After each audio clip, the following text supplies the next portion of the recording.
ये question JEE mains 2024 का है और ये एक परमुटेशन और कॉम्बिनेशन के चैप्टर से है। ये सवाल तो परमुटेशन का है और इस तरह का सवाल जो डिक्शनरी पर बेस्ड है, बहुत सारे सवाल जेईई मेंस में आते हैं।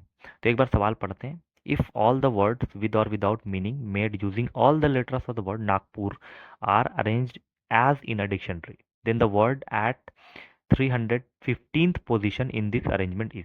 तो लिखा हुआ यदि नागपुर शब्द के सभी अक्षरों के प्रयोग से बने अर्थपूर्ण या अर्थहीन शब्दों को शब्दकोश में व्यवस्थित किया जाए व्यवस्थित किया जाता है तो इस शब्दकोश में 315वीं स्थिति पर शब्द कौन सा है। तो नागपुर से बनने वाले बहुत सारे शब्द हो सकते हैं और अगर हम इनको डिक्शनरी के हिसाब से रखेंगे तो फिर कितने वर्ड्स बनेंगे, चलिए चेक कर लेंगे। लेकिन उसके बाद फिर देखना है कि नागपुर शब्द से बनने में 315वें पोजीशन पे कौन सा वर्ड आएगा।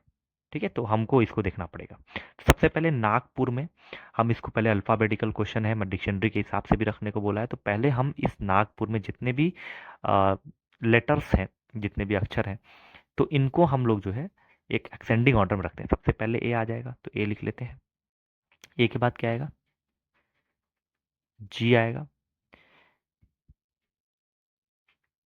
पी, एन आएगा पहले, फिर पी आएगा, आर, फिर एन, यू आएगा। तो इतने कुल मिला के तो 6 अक्षर हैं, तो 6 अक्षर हो गए और कोई रिपीटिशन भी नहीं हो रहा। तो एक बार जी, एक बार एन, पी, आर, यू सब एक बार। तो कुल इससे अगर शब्द बनाया जाए तो हम लिख लेते हैं कुल शब्दों की संख्या हो जाएगी फैक्टोरियल 6। ठीक है, और फैक्टोरियल 6 का आंसर कितना होता है? 6, 5, 4, 3, 2 और 1। 3 टू द 6, 6 चौके 24, 24 5 6, 120 और 12 छके 72, 720। तो कुल मिला के 720 शब्द बन सकते हैं। अब उन शब्दों को हमको डिक्शनरी के हिसाब से रखना है और 315वें पोजीशन पे क्या आएगा वो देखना है। तो सबसे पहले हमारा जो शब्द स्टार्ट हो सकता है डिक्शनरी के हिसाब से वो ए से स्टार्ट होगा। सबसे पहले हम ए से स्टार्ट होने वाले कुल शब्द देखते हैं कितने होते हैं। तो हमको क्या करना पड़ेगा? ए से शुरू होने वाले शब्द। तो देखा है, तो ए इसका मतलब यहाँ पे पहली पोजीशन पे हमारा ए तो फिक्स कर दिए। अब बची हुई पोजीशन पे हमारा 5 बच गया, तो मतलब यहाँ पे फैक्टोरियल 5 तरीका हो सकता है। ठीक है, और फैक्टोरियल 5 तरीका कितना होता है? तो हम लोग जानते हैं 5 इंटू 4 इंटू 3 इंटू 2 इंटू 1, तो ये कुल मिला के हो जाएगा 120। तो 120 तरीका या 120 वर्ड्स आएंगे जो ए से शुरू होंगे और हमसे पूछा है 312। तो अभी बहुत सारे वर्ड्स हो सकते हैं, तो अब इसके बाद जो ए के बाद जो वर्ड आएगा वो आएगा जी। तो अगर हम जी से फिक्स कर दें पहला, तो जी से शुरू होने वाले कुल शब्द, तो हम जी को यहाँ पे फिक्स कर देते हैं। ठीक है, तो बचे हुए स्थान हमारे हो गए 5। अब इन 5 में से 5 को रखना है, तो फैक्टोरियल 5 तरीका है, तो ये भी हमारा 120 आ गया। तो 120 120 हो गया 240। अगर हम एन से भी शुरू करेंगे तो फिर 120 आ जाएगा, फिर हो जाएगा 360। इसका मतलब कि एन से अगर हम शुरू कर देते हैं, एन से शुरू करने वाले शब्द अगर बनाएंगे तो एन को फिक्स करेंगे तो कुल मिला जुला के बहुत ज़्यादा शब्द बन जाएंगे, मतलब 120 और आ जाएंगे जो कि 360 पार कर जाएंगे। तो हम ऐसा करते हैं कि एन से नहीं शुरू करते, मतलब एन को फिक्स कर देते हैं। अब उसके बाद पहला जो एन के बाद वाला जो अक्षर होगा उसको भी फिक्स किया जाए और ए फिक्स कर दिया जाए। तो एन के बाद ए को भी फिक्स कर देते हैं। तो इसका मतलब एन ए से शुरू होने वाले शब्द कितने आएंगे? तो एन और ए को फिक्स करेंगे तो जगह बचेगी 4। अब इसमें हम लोग फैक्टोरियल 4 तरीके से रखते हैं। फैक्टोरियल 4 का क्या तरीका होता है? 4 3 2 1, 4 3 12, 12 24, तो 24 तरीका ये हो गया। अब ये भी बहुत सारे हमारे शब्द बच्चे होंगे, तो उसका और तरीका क्या होता है? एन ए आप जब रखिए तो एन के बाद अब जी रखा जा सकता है। तो एन जी से शुरू होने वाले शब्द, तो पहला अक्षर तो एन फिक्स कर दिए थे, दूसरे को भी फिक्स कर देते हैं जी। अब बचा हुआ 3 तरीका है, सॉरी 4 तरीका है। तो इसका कुल तरीका कितना हो जाएगा? 4 जगहों पर 4 अक्षर को रखने के तरीके फैक्टोरियल 4, तो ये भी हो गए 24। अब जब एन फिक्स है और जी रख चुके, तो जी के बाद जो अगला शब्द आएगा पी से शुरू हो सकता है, तो एन पी से शुरू होने वाले शब्द, तो एन फिक्स और पी फिक्स। अब बचा हुआ 4 जगह। अब इन 4 जगहों में फैक्टोरियल 4 तरीका फिर से आ गया, तो 24 हो गया। एक बार ऐड कर लेते हैं कि कहीं ज़्यादा ना हो जाए, तो 120 हो गया 240, और 24 को ऐड करेंगे तो 72 हो जाएगा। तो इसको जोड़ के देखते हैं, 2 7 4 11, 312 तो हो गए।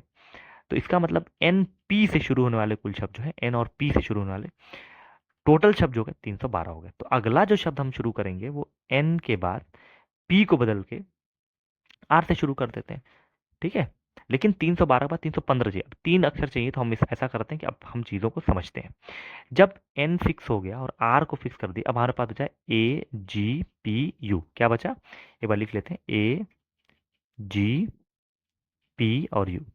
इनको अगर अल्फ़ाबेटिकल रखा जाए तो पहले ए आएगा, फिर जी आएगा, फिर पी आएगा, फिर यू आएगा, जो कि आ जाएगा 300। ये तो 312 शब्द हो गए, ये तो 313वां ये शब्द आ जाएगा। तो ये हो गया हमारा 313वां शब्द। लेकिन इसमें भी एन और आर अगर फिक्स कर दिया जाए और अल्फ़ाबेट के हिसाब से ए को भी अगर फिक्स कर देते हैं और जी को भी फिक्स कर देते हैं, तो पी यू की जगह यूपी भी कर सकते थे। तो ये हो जाएगा 300, मतलब यू पहले पी बाद में कर देंगे, ये 314वां शब्द हो जाएगा, ठीक है। अब क्या करते हैं कि एन आर ए, ठीक है। अब जी फिक्स नहीं करते क्योंकि ये दोनों काफ़ी कंप्लीट हो गए, तो जी के बाद पहले पी आ जाएगा, ठीक है। तो अगर हम पी को पहले कर देते हैं, मतलब पी पहले आ गया, तो हमारा बचा हुआ क्या है, जी और यू। तो जी यू बाद में रख देते हैं, तो ये हमारा हो जाएगा 315वां शब्द। तो हमसे जो सवाल पूछा था वो कह रहा था कि 315वां शब्द कौन सा है, तो हमारा आंसर आ सकता है N R A P G U. तो एक बार सवाल फिर से देख लेते हैं कि जो नागपुर था, तो नागपुर में कुल मिला के हमारे पास 6 अक्षर थे, तो उससे बनने वाले शब्दों को डिक्शनरी में रखना था, और फिर 315वें पोजीशन पे कौन सा नंबर आएगा या कौन सा वर्ड आएगा, इसके बारे में क्वेश्चन था। तो सबसे पहले देखा गया कि अगर हम नागपुर में जो 6 अक्षर हैं इनसे कुल शब्द बना जाए, फैक्टोरियल 6 तरीका हो जाएगा, जिसमें इसको मल्टीप्लाई किया गया, 720 कुल शब्द बन रहे हैं। तो 720 शब्द हैं जो कि नागपुर के अक्षरों से बनेंगे। अब इसमें हमको डिक्शनरी में रखना है और 315वें पोजीशन पे देखना है, तो कुल मिला के 720 शब्द हो रहे हैं, जिसमें 315वें नंबर पे कौन सा है वो देखना है। तो अगर हम डिक्शनरी में रखें इन सारे वर्ड्स को, तो सबसे पहला जो वर्ड स्टार्ट होगा वो ए से स्टार्ट होगा, तो हम पहले ए को फिक्स कर दिए। तो ए से शुरू होने वाले शब्द देख लेते हैं, ए फिक्स हो गया, तो हमारे पास बचे 5। अब इन पांचों का कुल मिला के तरीका हो गया फैक्टोरियल 5 तरीका, और फैक्टोरियल 5 का मतलब होता है 120। तो ए से शुरू होने वाले कुल शब्द 120 आ गए, अभी तो काफी लंबा जाना था। अब जी देखते हैं, जी को अगर फिक्स कर दिया जाए तो बचे तब भी 5 जगह में फैक्टोरियल 5, 120 फिर से, तो 120 240 हो गए। 240 हो गए। अगर एन एन को भी फिक्स कर दिया जाए तो उससे भी 120 शब्द बनाए जा सकते थे, लेकिन अगर 120 और ऐड कर देते 360 हो जाता, जो कि 315 से ज़्यादा हो जाता। तो इसका मतलब है कि एन से ही शुरू होने वाले शब्द होंगे, तो उसमें अब हम लोग को अल्फ़ाबेटिकल सोचना पड़ेगा। एन को फिक्स कर लेते हैं, लेकिन एन के बाद एक और अक्षर फिक्स कर लेते हैं, ए। जब एन और ए फिक्स कर लेंगे तो कुल मेरे पास जो अक्षर शब्द आएंगे वो फैक्टोरियल 4 तरीके से आएंगे, और फैक्टोरियल 4 का तरीका हो गया 24। तो एन ए से शुरू वाले कुल शब्द हो गए 24। फिर एन ए जब फिक्स हो गया तो अब एन जी भी आ सकता है अगला, क्योंकि ए खत्म, तो एन फिक्स के बाद जी तरीका हुआ। जब एन जी से बनाए शब्द देखेंगे तो उससे कुल शब्द आएंगे फिर फैक्टोरियल 4 मतलब 24। अब एन जी के बाद फिर एन पी भी आ सकता है, तो एन पी से शुरू वाले शब्द आ जाएंगे फैक्टोरियल 4, फिर आ गया 24। अब सोचा गया कि कुल कितने शब्द हो गए, 120 120 24 24 24। तो कुल मिला के अभी ऐड करने पे आ गया था 312। मतलब यहाँ तक जब हम लोग पहुंचे तो 312 शब्द हो चुके। अब हमको 3 और शब्द चाहिए, तब जाके 315 पे आ जाएंगे। तो अब हमको आगे थोड़ा सा समझना पड़ेगा कि एन पी से फिक्स हो चुका, तो एन पी के बाद एन आर आएगा, तो हम एन आर को फिक्स कर देते हैं। अब मेरे पास जो अक्षर बचे थे वो ए जी पी यू, इनको हम लोग को अल्फ़ाबेटिकल ऑर्डर में रख के देखना था। तो अल्फ़ाबेटिकल ऑर्डर में पहले रखा हुआ है, तो ए जी पी यू रख देते हैं, ठीक है। और फिर अगर अगला शब्द देखा जाए तो इनको इनको अदला बदली कर सकते हैं, मतलब यूपी। तो यूपी को चेंज करेंगे, ये 314वां शब्द आ जाएगा। अब जी की जगह पे अगर पी रख दें और फिर जी को इधर कर दें, तब भी हमारा आ जाएगा 315वां शब्द। तो ये समझने वाली चीज़ है। तो हमारे क्वेश्चन के हिसाब से 315वां शब्द पूछा था, तो 315वां शब्द जो आ रहा है वो N R A P G U आ रहा है। तो ये हमारा हो गया फाइनल आंसर।